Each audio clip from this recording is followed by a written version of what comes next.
नमस्कार दोस्तों, मैं आदित्य सिंह कंपटीशन सर्कल में आपका बहुत बहुत स्वागत करता हूं। आज हम रीजनिंग लाए हैं आपके लिए, जो एनटीपीसी और ग्रुप डी के लिए काफ़ी इम्पोर्टेंट है। तो चलिए एक एक करके हम क्वेश्चन देखते हैं।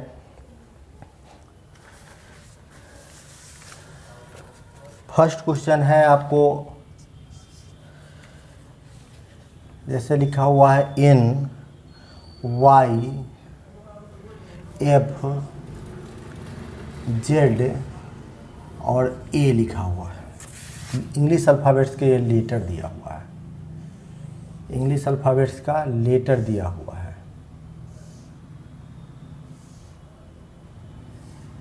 और इसके जस्ट नीचे जो है ना A B C D E दिया हुआ है। तो आपसे इसमें कह रहा है क्या, इसमें जो अलग है ऑड है उसको छांटने के लिए, ऑड जो है ऑड उसको छांटने के लिए कह रहा है, अलग करने के लिए कह रहा है। तो इसमें ऑड कौन है, तो हम देख रहे हैं कि ऑड जो है ना इस सब के जो है चार लेटर जो है, चार लेटर ये कॉन्सोनेंट है और यह जो है ना वॉवेल है, यानी हमारा ई आंसर होगा। तो ई आंसर किस ऑप्शन में है सो देखिए। तो आप क्वेश्चन को देखिएगा तो ऑप्शन सी में जो है ना ई लिखा हुआ है, ऑप्शन सी में ई लिखा हुआ है। दूसरा क्वेश्चन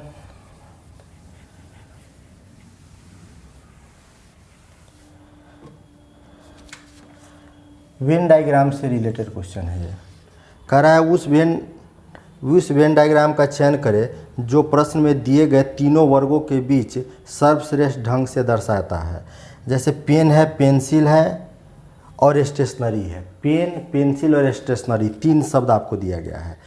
तो स्टेशनरी में, स्टेशनरी के अंतर्गत जो है ना, स्टेशनरी के अंतर्गत पेन भी आता है और स्टेशनरी के अंतर्गत पेंसिल भी आता है। लेकिन पेन जो होता है वो अलग है और पेंसिल जो है वो अलग है, इसलिए हम लिखेंगे स्टेशनरी के अंतर्गत पेन और पेंसिल दोनों आता है। स्टेशनरी के दुकान में जाते हैं हम तो पेन और पेंसिल दोनों मिल जाता है। तो आपका यहाँ पर देखिएगा जहाँ डायग्राम बना हुआ है वहाँ पर बी लिखा हुआ है, लेकिन यह बी आंसर जो है ना वह ऑप्शन नंबर डी में है। ऑप्शन डी में जो है ना बी लिखे हुआ है, तो आपको आंसर सेलेक्ट करना है डी, यानी सेकेंड 2 नंबर का आंसर, क्वेश्चन नंबर 2 का आंसर हो जाएगा आपको ऑप्शन डी।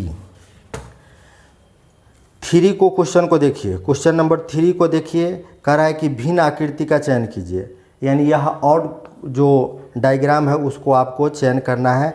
तो ऑड डायग्राम फर्स्ट वाला में देखिएगा तो ट्रायंगल है, उसको बीचे बीच काटे हुआ है। सेकेंड वाला में बीचों बीच एक डायगोनल टाइप का काटा हुआ है और सी में है बिल्कुल नहीं कटा हुआ है और डी में भी कटा हुआ है।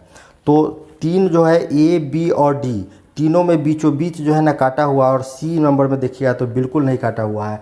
यह सी नंबर जो है ना ऑप्शन नंबर ए में है, सी नंबर।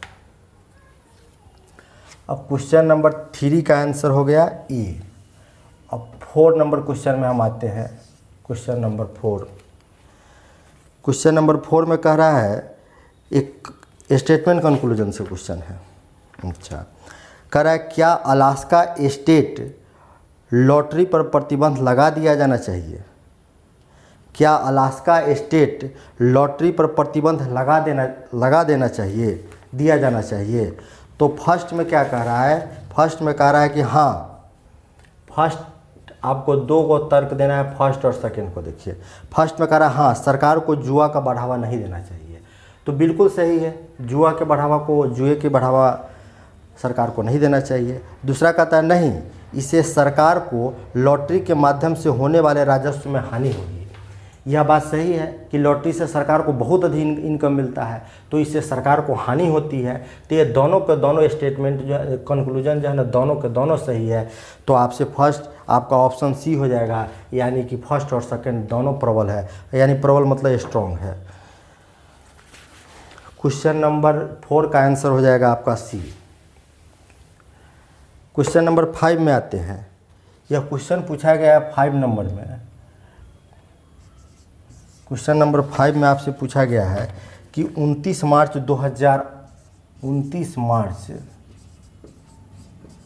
2008 को कौन सा दिन था। हमसे पूछ रहा है कौन सा दिन था। तो इसके लिए फॉर्मूला पर हम बनाते हैं इस टाइप को क्वेश्चन को। तो इसके लिए क्या फॉर्मूला है, एक फॉर्मूला पर बनाने का कंसेप्ट है। तो फॉर्मूला क्या है इसके लिए, फॉर्मूला है आपका, सबसे पहले क्या लिखते हैं, डेट लिखते हैं, डेट के बाद क्या लिखते हैं, मंथ कोड लिखते हैं। डेट के बाद हम लिखते हैं मंथ का कोड। मंथ के कोड जब हम लिख लेते हैं तो उसके बाद लिखते हैं सेंचुरी कोड। उसके बाद कितना साल है हम लिखते हैं, और इस बीच में जो है ना कितना लीप ईयर आया है, कितना लीप ईयर आया है। इस सब को हम 7 से भाग दे देते हैं। तो डेट क्या है, सो देखिए डेट है 29, तो हम लिखते हैं 29। मार्च का मंथ का कोड, मार्च का कोड चूँकि लीप ईयर है तो मार्च का कोड हो जाएगा आपको 3, मार्च का कोड हो जाएगा 3। उसके बाद सेंचुरी का कोड 2008 है, तो सेंचुरी 2000 का 6 होता है, ठीक है। साल है तो साल कितना है, 2008 है, तो साल में 2008 है। और लीप ईयर यानी 8, लीप ईयर कितना पड़ेगा, तो लीप ईयर 2 लीप ईयर आएगा, तो 2 लीप ईयर लिख दीजिए। अब बाई 7, ठीक, तो जोड़ लीजिए 8 2 10 और 3 9 10, 20 20 40, यानी आपका हो जाएगा 48/7।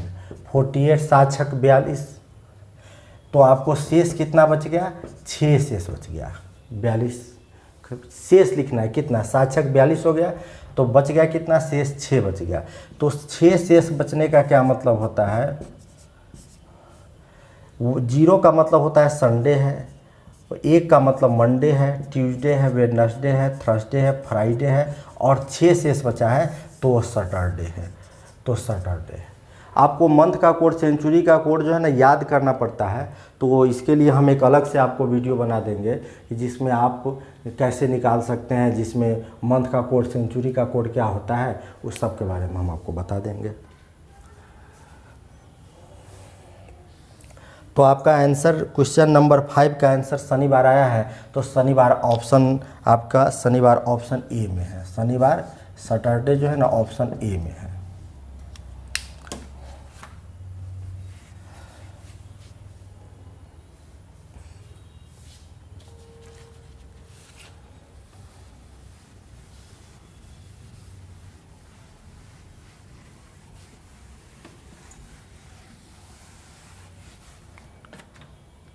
क्वेश्चन नंबर अब हम आते हैं 6 में। यह रैंकिंग टेस्ट से संबंधित क्वेश्चन है। अस्मिता मनीषा से बड़ी है। अस्मिता जो है वह बड़ी है, किससे बड़ी है, तो मनीषा से बड़ी है। अस्मिता जो है वो मनीषा से बड़ी है। धान्या मनीषा से बड़ी है। अब धान्या के बारे में बात कर रहा है। धान्या जो है ना वह किससे बड़ी है, मनीषा से बड़ी है। मनीषा से बड़ी है परंतु अस्मिता से छोटी है। परंतु किसके लिए आता है, तो फर्स्ट पर्सन के लिए आता है। लेकिन परंतु जो है वह फर्स्ट पर्सन के लिए आता है, और जो कि जो है ना वह सेकेंड पर्सन के लिए आता है। जो कि जो है ना वह सेकेंड पर्सन के लिए आता है। तो यहाँ जो क्वेश्चन में लिखा हुआ उसके अनुसार तो कह रहा है लेकिन, तो लेकिन यहाँ धान्या के लिए आया हुआ, परंतु वही हुआ अस्मिता से छोटी है। ठीक है, यह किससे छोटी है, अस्मिता से छोटी है। तो अस्मिता और मनीषा के बीच में धान्या आ गई। अस्मिता और मनीषा के बीच में धान्या आ गई। तो अस्मिता और मनीषा के बीच में हम लिख देते हैं धान्या।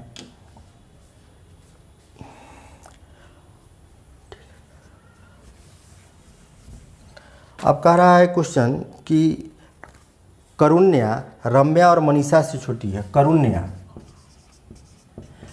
करुण्या जो है यह छोटी है किससे, रम्या और मनीषा से। रम्या और मनीषा से छोटी है। रम्या से भी छोटी है और मनीषा से भी छोटी है, और मनीषा से भी छोटी है।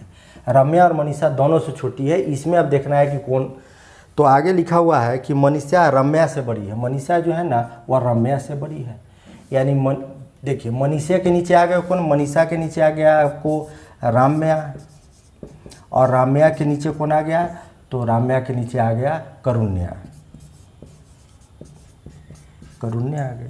अब हमसे पूछ रहा है इन पांचों में से किसकी आयु सभी के ठीक मध्य में है। 5 है तो 1 2 3 4 5, इसमें ठीक बीच में कौन है, तो 5 में 2 ऊपर छाड़ दीजिए, 2 ऊपर छाड़ दीजिए आप, 2 नीचे छट गया, तो बीचों बीच में जो हो गई कौन हो गई, मनीषा हो गई, बीचों बीच में मनीषा हो गई। तो मनीषा आपका ऑप्शन नंबर कितना में है, डी में है, ऑप्शन नंबर डी में है।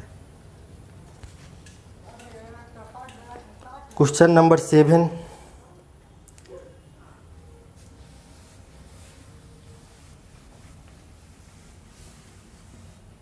क्वेश्चन नंबर 7 कि नैतिक शिक्षा बचपन में ही सिखाए जाने चाहिए। देखिए पहला बात, एक बात जान लीजिए, स्टेटमेंट कभी भी गलती नहीं होता है, वो जो भी कह रहा है वो 100% सत्य मानकर चलिएगा। स्टेटमेंट को कभी भी ये नहीं कहिएगा कि स्टेटमेंट ही गलत है, ऐसा बात कभी नहीं। स्टेटमेंट बिल्कुल 100% अपने आप में सही होता है, उसी के आधार पर आपको जवाब देना है। तो पहला स्टेटमेंट दे रहा है कि नैतिक शिक्षा बचपन में ही सिखाए जाने चाहिए। स्टेटमेंट है कि नैतिक शिक्षा जो है ना वह बचपन में ही सिखाए जाना चाहिए, नैतिक शिक्षा। तो फर्स्ट क्या कह रहा है, फर्स्ट कंक्लूजन हमारा कह रहा है कि नैतिक शिक्षा के लिए बचपन उपयुक्त है। तो फर्स्ट देखिए, तो हमारा स्टेटमेंट भी तो वही कह रहा है, स्टेटमेंट भी वही कह रहा है कि नैतिक शिक्षा बचपन में ही सिखा दीजिए। और फर्स्ट जो हमारा कंक्लूजन है, फर्स्ट जो हमारा निष्कर्ष है, वह कह रहा है कि नैतिक शिक्षा के लिए बचपन सबसे उपयुक्त है। तो यह स्टेटमेंट के अंदर बात है, तो ये सही होगा।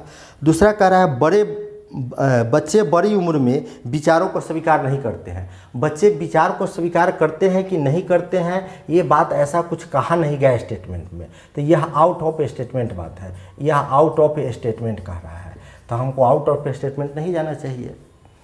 तो फर्स्ट सही है, सेकंड गलत है, तो ऐसा ऑप्शन नंबर ए में है कि केवल फर्स्ट सही है। नेक्स्ट क्वेश्चन भी रैंकिंग टेस्ट से ही है, नेक्स्ट क्वेश्चन रैंकिंग टेस्ट ही है, नहीं रैंकिंग टेस्ट टाइप के क्वेश्चन है, लेकिन ये रैंकिंग टेस्ट के अंतर्गत नहीं आएगा। ये क्वेश्चन आए, ये क्वेश्चन क्या है पढ़ने दीजिए पहले। MNO और Q में से सबसे भारी कौन है, MNO Q में से सबसे भारी कौन है। अच्छा सबसे भारी कौन है, हमको इस चार है, MNO और Q में से, इस चारों में से सबसे भारी कौन है, ठीक है। तो फर्स्ट स्टेटमेंट क्या कह रहा है, डाटा सफिशिएंसी से आएगा क्वेश्चन ही। फर्स्ट कह रहा है M सबसे हल्का है, फर्स्ट कह रहा है कि M जो है ना वह सबसे हल्का है, सबसे हल्का है, ठीक है, M सबसे हल्का है फर्स्ट में। सेकेंड कह रहा है Q का वजन, सेकेंड कह रहा है कि Q का वजन जो है वह N और O दोनों के वजन से N और O दोनों के वजन से 3 गुना है। Q का वजन जो है ना वह N और O दोनों से 3 गुना है, ठीक है। अच्छा अब इस दोनों इस दोनों के आधार पर आप जवाब दीजिए। आपको जवाब देना है कि इसमें सबसे हल्का कौन है, सबसे भारी बैग कौन है, सबसे भारी बैग कौन है पूछ रहा है। तो सबसे भारी बैग कौन है, तो सबसे भारी बैग O हो जाएगा, और O से जो है ना N और Q है, N और O दोनों से यह 3 गुना भारी है। और सबसे हल्का जो है ना वह पहला स्टेटमेंट दे रहा है कि M है। तो हमको पहला स्टेटमेंट से पता चला कि M सबसे हल्का है, और सेकेंड वाला स्टेटमेंट से हमको पता चला है कि ये वाला जो है ना Q जो है ना वह 3 गुना है और N और O से। तो दोनों को मिलाकर हम आंसर दिए हैं, तो हमारा आंसर हो जाएगा C। तर्क फर्स्ट और सेकेंड दोनों को मिलाकर हम दिए हैं A। फर्स्ट और सेकेंड दोनों एक साथ पर्याप्त है, बिल्कुल सही बात है। इस प्रश्न के उत्तर देने के लिए हम किस कथन का यूज किए हैं, स्टेटमेंट का, तो फर्स्ट और सेकेंड दोनों को मिलाकर हम जवाब दिए हैं, तो हमारा आंसर हो गया A।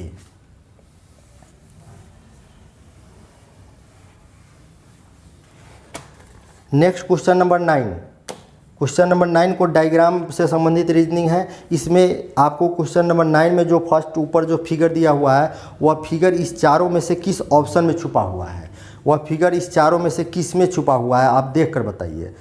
तो A B C D 4 option दिया है, इस चारों ऑप्शन में से देखिएगा तो ऊपर वाला फिगर जो है ना डी वाला फिगर में छुपा हुआ है, डी वाला। और डी का ऑप्शन डी का दिया हुआ है ऑप्शन नंबर ए में है, जो डी आंसर है वो ऑप्शन नंबर ए में दिया हुआ है।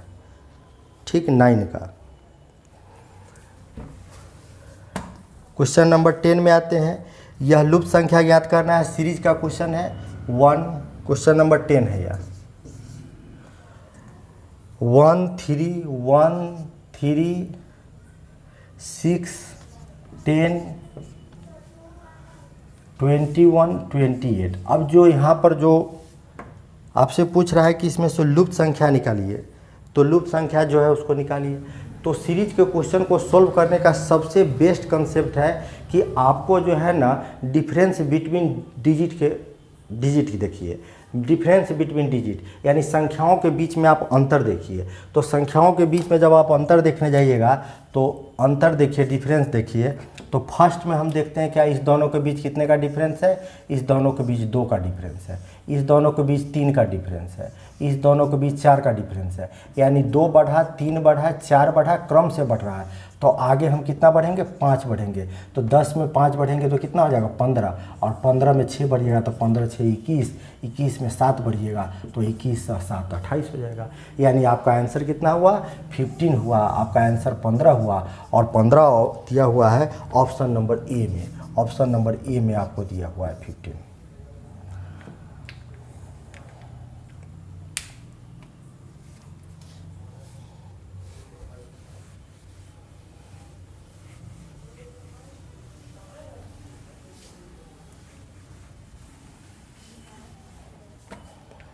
अब क्वेश्चन नंबर 11, यह भी एक सीरीज का ही टाइप है।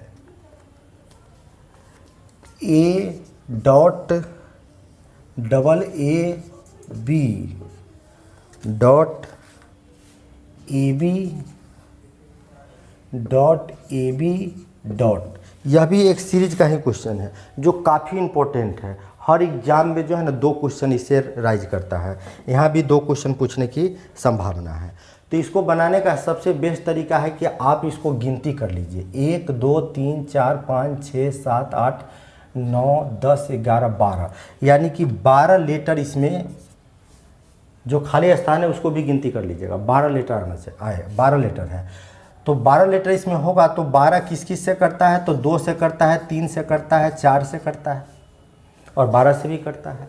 तो इसमें से आप जो है ना या तो 2 का या 3 का या 4 का ग्रुप बना लीजिए, 2 का या 3 का या 4 का ग्रुप बना लीजिए। ठीक, और ग्रुप बनाकर जो है ना इसका आंसर खोजिएगा। जैसे ए के बाद क्या होगा, तो ए के बाद आप देखिए, ए के बाद जहाँ संख्या जहाँ लेटर का ज़्यादा भीड़ है वहाँ से लीजिए। ए के बाद बी होगा तो ए के बाद बी होगा। हम 3 का ग्रुप बनाते हैं तो लिखते हैं ए बी ए, फिर A B A, A B A B A, अपने आप हो जाएगा।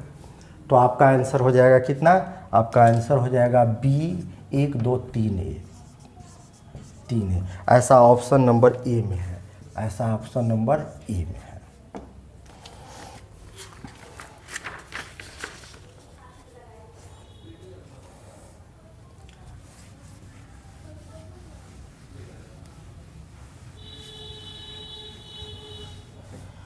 क्वेश्चन नंबर हम 13 में आते हैं।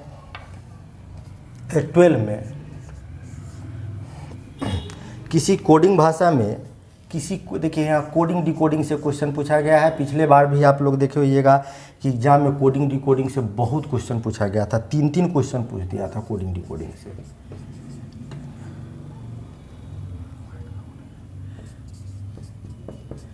देखिए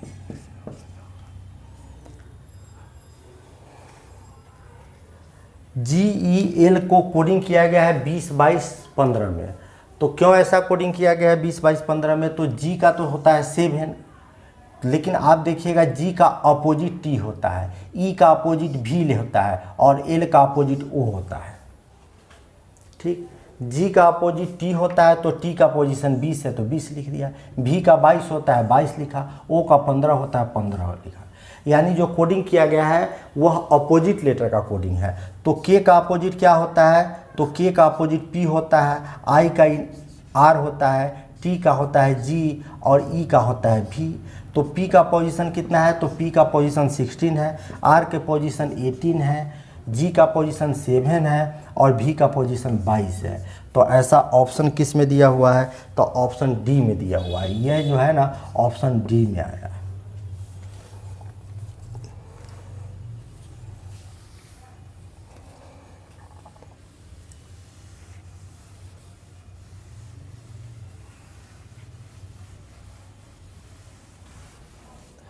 क्वेश्चन नंबर 13 में हम आते हैं। लिखा हुआ है कृष्णा, वंदना और कृष्णा विपरीत दिशा में चल रहे हैं। वंदना और कृष्णा जो है ना वो एक दूसरे के अपोजिट डायरेक्शन में चल रहे हैं। अगर वंदना साउथ ईस्ट, देखिए वंदना जो है ना वह साउथ ईस्ट की तरफ चल रहे हैं तो कृष्णा किस दिशा में चलेगा। देखिए वंदना और कृष्णा जो है ना एक दूसरे के अपोजिट दिशा में है। अब क्वेश्चन कह रहा है कि अगर वंदना जो है ना साउथ ईस्ट की तरफ चल रही थी तो कृष्णा किस दिशा में चल रहा था। तो इसके साउथ ईस्ट का अपोजिट क्या होता है, तो साउथ का अपोजिट क्या होता है, तो नॉर्थ होता है। और ईस्ट का अपोजिट क्या होता है, तो वेस्ट होता है। तो आपसे क्वेश्चन पूछा गया अपोजिट, केवल अपोजिट निकाल दीजिए। तो मतलब कि उत्तर पश्चिम, उत्तर पश्चिम आपका ऑप्शन में है, ए में है। उत्तर पश्चिम आपका ऑप्शन नंबर ए में है।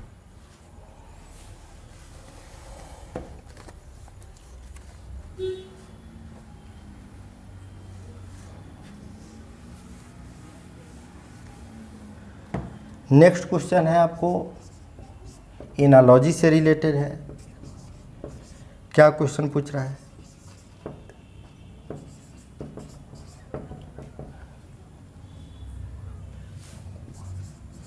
देखिए ए का जो रिलेशन बी से होगा वही रिलेशन सी का डी से होता है। तो आपसे पूछ रहा है कि पे का रिसीव लिखा, ठीक है, यानी अपोजिट है। तो वास का अपोजिट क्या होगा, इस ऑप्शन में से देख कर लिख लीजिए वास का अपोजिट क्या होगा। बस अपोजिट लेटर आप जवाब देना था आपको। क्वेश्चन नंबर 15, यह क्वेश्चन नंबर 15 जो आपके पास है, क्वेश्चन नंबर 15 ये हम अभी बनाए हैं। क्वेश्चन नंबर 14 था, ये क्वेश्चन नंबर 14 था। अब हम क्वेश्चन नंबर 15 में आते हैं।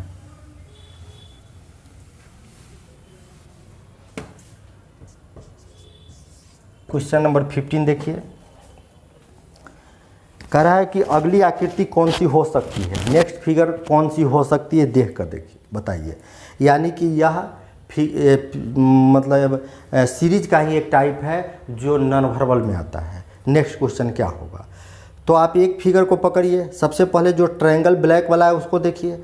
ट्रायंगल ब्लैक वाला है वह एक आगे बढ़ रहा है, एक एक घर आगे बढ़ रहा है, एक घर आगे बढ़ा, फिर एक घर आगे बढ़ गया तो नीचे आ गया, फिर इसको एक घर आगे बढ़ा दीजिएगा तो एक घर आगे बढ़ा दीजिएगा। तो आपका इसमें से देखिए कौन आंसर होगा, तो सी होगा।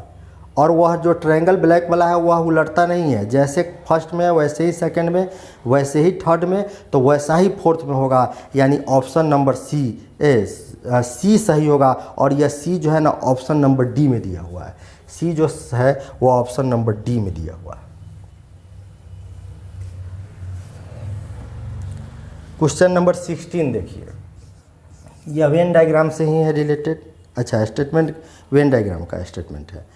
चलिए, करा दिए गए कथनों और निष्कर्ष को ध्यानपूर्वक पढ़ें और पता लगाएं निष्कर्ष सत्य है या असत्य है। कुछ छात्र अंग्रेजी में कमज़ोर है। कुछ छात्र जो है ना, सम का केस है, तो कुछ छात्र जो है ना वह किस चीज़ में कमज़ोर है, तो अंग्रेजी में कमज़ोर है, इंग्लिश में। कुछ स्टूडेंट जो है ना इंग्लिश में कमज़ोर है, तो हम लिख दिए कुछ स्टूडेंट है इंग्लिश में कमज़ोर है। फर्स्ट सेकेंड स्टेटमेंट कर रहा है वे सभी जो अंग्रेजी में कमज़ोर है गायक है। वे सभी जो अंग्रेजी में कमज़ोर है वो गायक है। कुछ छात्र अंग्रेजी में कमज़ोर है तो कुछ छात्र बना दिए, अंग्रेजी में कमज़ोर है तो सभी स्टूडेंट नहीं, कुछ स्टूडेंट किस चीज़ में कमज़ोर है, तो इंग्लिश में कमज़ोर है। ऑल स्टूडेंट नहीं, कुछ स्टूडेंट, तो हम कुछ स्टूडेंट में से हम लिए कि कुछ हर स्टूडेंट जो है ना वो इंग्लिश में कमज़ोर है। अब कह रहा है वे सभी जो अंग्रेजी में कमज़ोर है गायक है, वे सभी जो इंग्लिश में कमज़ोर है, इंग्लिश में कमज़ोर है, ये सभी इंग्लिश में कमज़ोर है। इंग्लिश में कमज़ोर जितने भी है वे सब के सब क्या है, गायक है। इंग्लिश में जो कमज़ोर है वो सब के सब गायक है।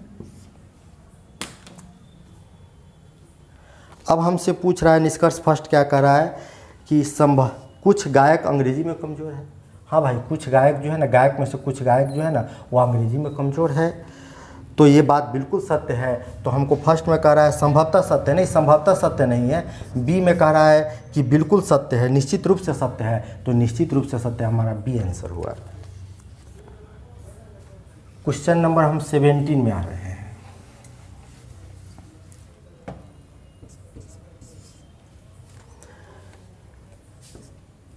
11 है, 13 है, 17 है, वाट लग गया, 29, 31, 37, 41।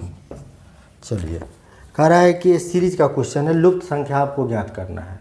तो देखिए सीरीज में जो है ना अक्सर दे देता है, क्या अक्सर, इस सीरीज को छांटने का है कि इवन नंबर का है कि ऑड नंबर का है कि प्राइम नंबर का है। तो आप देखकर आपको समझ में आया होगा कि यह सीरीज प्राइम नंबर का सीरीज चल रहा है। देखिए प्राइम नंबर सीरीज 11 के बाद अगला प्राइम नंबर 13 है, 13 के बाद अगला प्राइम नंबर 17 है, 17 के बाद अगला प्राइम नंबर 19 होगा, 19 के बाद अगला प्राइम नंबर 23 होगा, 23 होगा, और 23 के बाद अगला प्राइम नंबर जो होगा वो 29 होगा, उसके बाद नेक्स्ट 31, 31।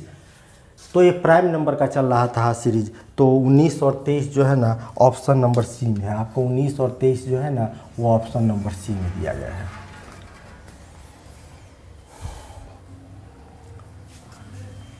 यह प्राइम नंबर का सीरीज चल रहा है। अब क्वेश्चन नंबर 18 में आते हैं। कथन दिया है और इस कथन के आधार पर आपको कौन सा धारणा सही होगा वो आपको बताना है। कह रहा है डॉक्टर ने रोगी को चेतावनी दी। डॉक्टर जो है ना वो पेशेंट को वार्निंग दे रहा है, चेतावनी दे रहा है, चेतावनी दी कि अगर वह स्वस्थ जीवन जीने और फेफड़े की बीमारी से मुक्त होना चाहता है तो उसे धूम्रपान छोड़ देना चाहिए। डॉक्टर जो है वो रोगी को कह रहा है यदि भाई तुम स्वस्थ जीवन जीना चाहते हो, यदि तुम स्वस्थ जीवन जीना चाहते हो, ठीक, और लंग्स की बीमारी से भी दूर रहना चाहते हो, तो तुमको धूम्रपान यानी बीड़ी, सिगरेट, बीड़ी जो भी है धूम्रपान वो तुमको छोड़ना होगा। ठीक, तो फर्स्ट क्या कह रहा है, फर्स्ट में धारणा क्या है और सेकेंड धारणा क्या है सोचते। फर्स्ट में कह रहा है कि यदि रोगी सहायता करता है तो डॉक्टर उस बीमारी का इलाज कर पाएगा। यदि रोगी जो है ना उसकी सहायता करता है, डॉक्टर की सहायता करने का मतलब कि वो धूम्रपान को छोड़ देता है। यदि रोगी जो है ना धूम्रपान करना छोड़ देता है तब डॉक्टर उसका इलाज कर पाएगा। हाँ बिल्कुल सही बात है, यदि रोगी जो है ना धूम्रपान करना छोड़ देगा तभी डॉक्टर इलाज कर पाएगा, नहीं तो डॉक्टर दवा देगा, ये धूम्रपान करेगा, कोई फर्क नहीं पड़ेगा। दूसरा है कि रोगी डॉक्टर की सलाह मान सकता है और धूम्रपान छोड़ सकता है। जब हम डॉक्टर के पास जाते हैं तो डॉक्टर जो हमको एडवाइस कर देता है उसको हम मानते हैं, बिल्कुल मानते हैं। रोगी डॉक्टर की सलाह को मान सकता है और धूम्रपान छोड़ सकता है।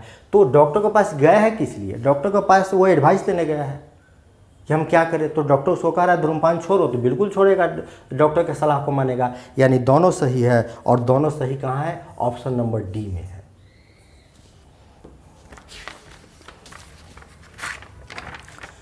क्वेश्चन नंबर 19 में हम आते हैं।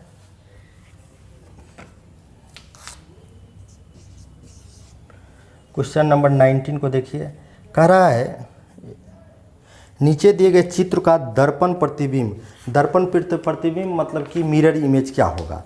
अच्छा, मिरर इमेज क्या होगा, ठीक है, पूछ रहा है मिरर इमेज, लेकिन मिरर है कहाँ सो देखिए, पूछ रहा है हमसे मिरर इमेज, और मिरर है कहाँ, तो जस्ट नीचे है, यानी वाटर इमेज जैसा यह बनेगा। तो उसको जस्ट नीचे है, यानी कि मिरर नीचे रखा हुआ है। तो आप चारों में से देख कर कहिए कि आपको लगेगा कि बी सही है। बिल्कुल सही है, बी है, यानी कि फिगर को नीचे वाला पार्ट को दबाकर उसको नीचे पलट दीजिए तो आपको बी ऑप्शन प्राप्त हो जाएगा। क्वेश्चन नंबर 20 में आते हैं हम। क्वेश्चन नंबर 20 कह रहा है, देखिए ये भी एक कोडिंग डिकोडिंग का ही एक टाइप है।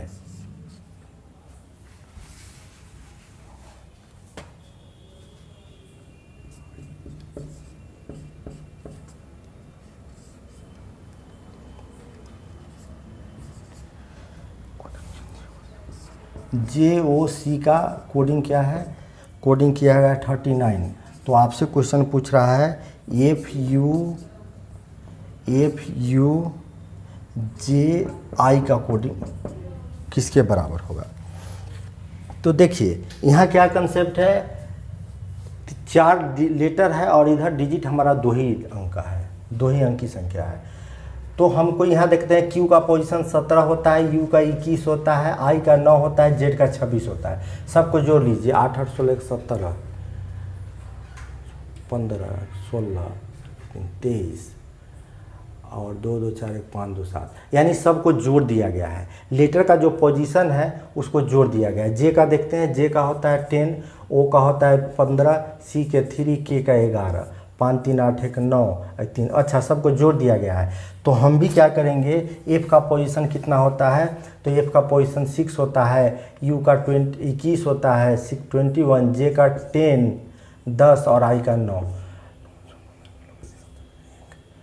यानी कि 46 हो जाएगा। आपका 46 आंसर जो है ना डी में है, इसका हो जाएगा सबको। यानी F का पोजीशन 6 है, U का 21 है, J का 10 है और I का पोजीशन 9 है। इस सब को आपस में जोड़ दीजिएगा तो आपको क्या आ जाएगा, 46 आ जाएगा। तो 46 जो है वो ऑप्शन नंबर डी में है। अब क्वेश्चन नंबर 21 देखिए, ये नॉन वर्बल का है प्रकार।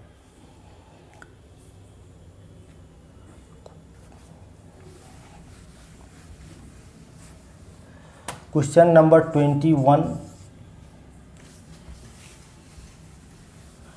21 नंबर क्वेश्चन देखिए फर्स्ट में जो फिगर है और सेकंड में जो फिगर है, फर्स्ट में जो फिगर है वही फिगर सेकंड में है, बस फर्स्ट वाला फिगर जो था वो वाइट में था और सेकंड वाला फिगर जो हो गया है सेम फिगर वह ब्लैक कर दिया गया है।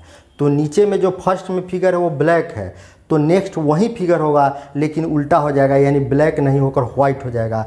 तो ऐसा ऑप्शन खोज लीजिए, वैसा ही फिगर बस व्हाइट होना चाहिए। तो ऑप्शन नंबर डी में है, ऑप्शन नंबर डी में है, यानी 21 का ऑप्शन डी आंसर हो जाएगा। हम फिगर इतना फिगर बनाना संभव नहीं है बोर्ड पर, इसलिए आपको क्वेश्चन देखिए वहाँ पर क्या है। ये आपसे पूछ रहा है कि नेक्स्ट फिगर, क्वेश्चन नंबर 22, ये भी नॉन वर्बल का क्वेश्चन है, कह रहा है नेक्स्ट क्वेश्चन क्या होगा। तो देखिए फर्स्ट वाला फिगर जो है वो क्लॉक वाइज, फर्स्ट और सेकंड में देखिए, तो फर्स्ट वाला जो फिगर है लेफ्ट हैंड से जो फर्स्ट फिगर है वह क्लॉक वाइज उसको 90 डिग्री घुमा दिया गया है, ठीक है। और जो व्हाइट अंदर में है वो अंदर में ब्लैक हो जाता है। फिर आप इसको क्या कीजिए, 90 डिग्री क्लॉकवाइज घुमा दीजिए और जो व्हाइट है उसको ब्लैक कर दीजिए, तो आपका ऑप्शन नंबर डी मिल जाएगा, यानी 22 का ऑप्शन नंबर डी हो जाएगा। 22 का ऑप्शन नंबर डी हो जाएगा। अब क्वेश्चन नंबर 23 में आते हैं। 23 भी सीरीज है, 2 3 4 2 3 7 16 7 16 32 और व्हाट लग गया। अब देखिए यहाँ पर यह सीरीज है और एग्जाम में सीरीज से क्वेश्चन 4 क्वेश्चन पूछा गया है। आप प्रीवियस ईयर्स के क्वेश्चन देखिएगा तो देखिएगा 4 क्वेश्चन सीरीज से पूछा गया है। तो सीरीज बनाने का सबसे बेस्ट तरीका क्या है, सीरीज बनाने का सबसे अच्छा तरीका है डिफरेंस बिटवीन नंबर। आप नंबर के बीच जो है ना, ये संख्या के बीच जो है ना डिफरेंस देख लीजिए। तो आप डिफरेंस देखिए तो पता चलेगा कि फर्स्ट वाला जो है वह 1 अधिक है, 1 अधिक है 2 से, ये जो है 4 अधिक है। नेक्स्ट में हम देखते हैं कितना अधिक है, 8 अधिक है, नहीं 9 अधिक है, और यहाँ 16 अधिक है। तो क्या हम देख रहे हैं, 1 अधिक है। 1 अधिक का मतलब कि 1 का स्क्वायर जोड़ दिया, 4 अधिक है यानी कि 2 के स्क्वायर को जोड़ दिया गया है। 3 अधिक है यानी 3 के स्क्वायर को जोड़ दिया गया है। यहाँ 4 के स्क्वायर को जोड़ दिया गया है तो आ गया 5 के स्क्वायर। 5 के स्क्वायर कितना होता है, 5 का स्क्वायर कीजिएगा तो 25 को जोड़ दीजिए, तो 5 और 2 7 हो जाएगा, ये 7 और 3 2 5, 57 हो जाएगा आंसर। 57 जो है वो ऑप्शन नंबर ए में है। 57 जो है वो ऑप्शन नंबर ए में है।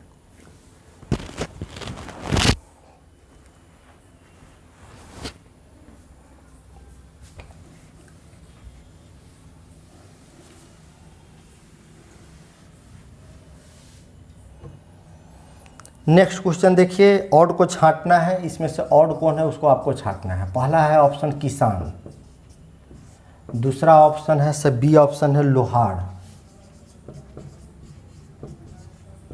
सी ऑप्शन है आपको मोची और डी ऑप्शन है सहायक। सहायक देखिए, किसान हुआ, लोहार हुआ और मोची हुआ, यह किसी न किसी जो है ना व्यवसाय से संबंधित है, यह किसी न किसी व्यवसाय से संबंधित है। जबकि सहायक जो होता है, किसी काम में हेल्पर को हम सहायक कहते हैं। हेल्पर जो होता है ना, जो किसी काम में सहायता देने वाला जो होता है, ये तीनों किसी न किसी व्यवसाय से संबंधित है, जबकि ये चीज़ अलग है। तो आपका आंसर डी हो गया। अब क्वेश्चन नंबर 25,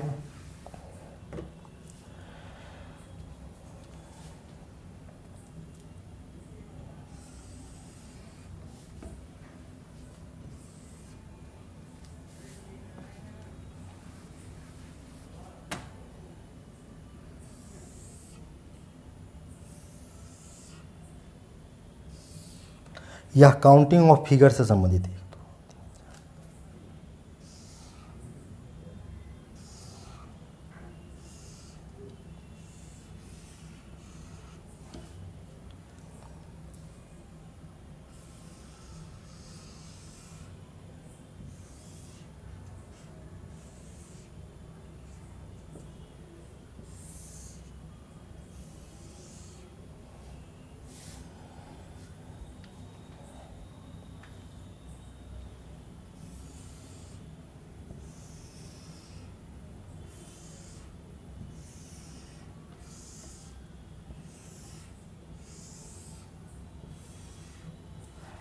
इसमें हमसे पूछ रहा है कि ट्रायंगल की संख्या कितनी है।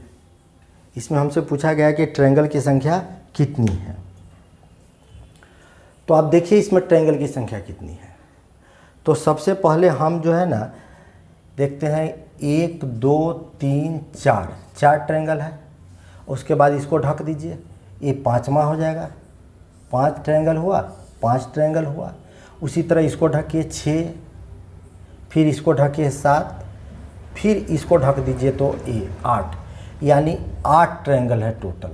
8 ट्रायंगल यहाँ हो गया तो 8 8 16, 8 3 24, 8 चौक 32, यानी टोटल 32 ट्रायंगल हमको इसमें काउंट कर लिए। 8 4 बार है, 1 2 3 4 बार, सेम फिगर 4 बार है, तो 8 चौक 32। फिर ऊपर आइए 1 2 और टोटल को लीजिए 1 2, देखिए फिगर ये 1 ट्रायंगल, 2 ट्रायंगल और टोटल को लीजिएगा 3 ट्रायंगल, यानी 3 ऊपर तो 3 नीचे भी होगा, तो 3 नीचे, 3 3 6 2 8, यानी 38 ट्रायंगल होगा। और 38 जो है वो ऑप्शन नंबर ए में है। 38 ट्रायंगल ऑप्शन नंबर ए में। फिर हम नेक्स्ट डे मिलेंगे, एनटीपीसी का ही मैथ्स लेकर आएंगे आपके लिए। थैंक यू, बहुत बहुत धन्यवाद। आप लोग चैनल को सब्सक्राइब कीजिए, लाइक कीजिए और शेयर भी कीजिए। धन्यवाद।